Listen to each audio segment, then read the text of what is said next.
Абсурдно е да не се исплатат 2 или 3 плати и придонеси за работниците, а работодавецот да плати глоба од само 500 или 200 евра, смета Кристина Ампева од Сдруженијето Гласен текстилец.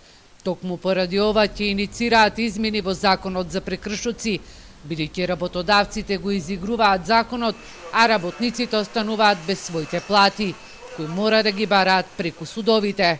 За пример ќе ја земам Бргала и Штиптекс, значи за неисплатени плати, придонеси од плата, ова се информации официјални од Државниот инспекторат за труд, платени се глоби.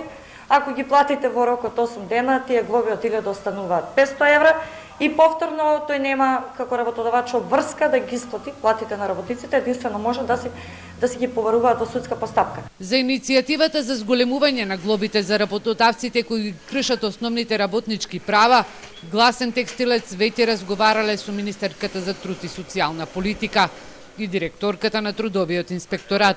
Актуелен е случајот на 50 работнички од штипската конфекција Алконтекс, кои минатата недела протестираа, го чекаат исходот и извештаите од институциите, бидејќи меѓу нив има работнички пред пензија и бремени жени. Луѓето не се откажуваат, не можат да си дадат отказ и да одат на друго место на работа.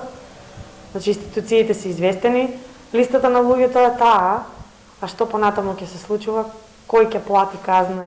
Од Гласен текстилец најавија дека за случајот на работничките од оваа конфекција ќе бидат известени и брендовите, односно странските партнери.